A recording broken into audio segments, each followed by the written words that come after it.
our fellow citizens, our way of life, our very freedom came under attack in a series of deliberate and deadly terrorist acts. The victims were in airplanes, or in offices, secretaries, businessmen and women, military and federal workers, moms and dads, friends and neighbors. Thousands of lives were suddenly ended by brutal, despicable acts of terror. The pictures of airplanes flying into buildings, fires burning, huge structures collapsing, have filled us with disbelief, terrible sadness, and a quiet, unyielding anger. These acts of mass murder were intended to frighten our nation into chaos and retreat. But they have failed. Our country is strong. A great people has been moved to defend a great nation. Terrorist attacks can shake the foundations of our biggest buildings, but they cannot touch the foundation of America. These acts shatter steel, but they cannot dent the steel of American resolve. America is targeted for attack because we're the brightest beacon for freedom and opportunity in the world, and no one will keep that light from shining. Today our nation saw evil, the very worst of human nature, and we responded with the best of America, with the daring of our rescue workers, with the caring for strangers and neighbors who came to give blood and help in any way they could. Immediately following the first attack, I implemented our government's emergency response plans.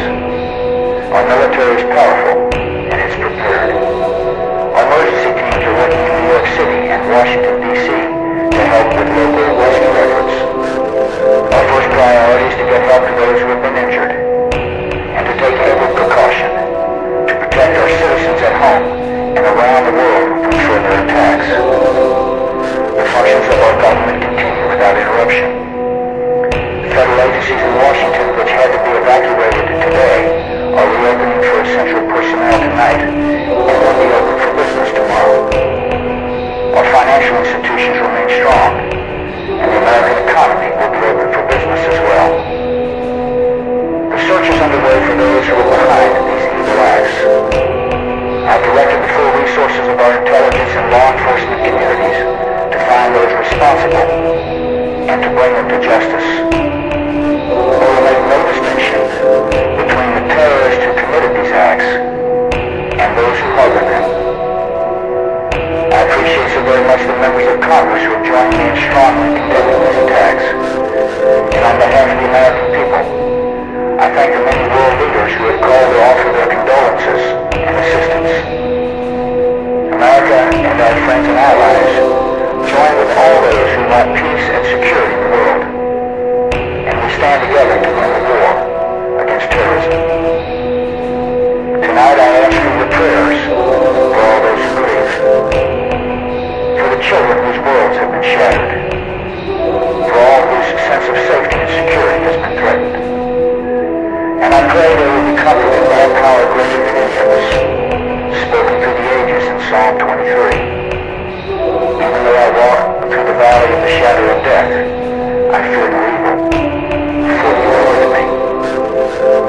This is a day when all Americans from every walk of life unite in our resolve for justice and peace. America has stood down enemies before, and we will do so this time. None of us will ever forget this day. Yet we go forward to defend freedom and all that is good and just in our world. Thank you. Good night. And God bless America.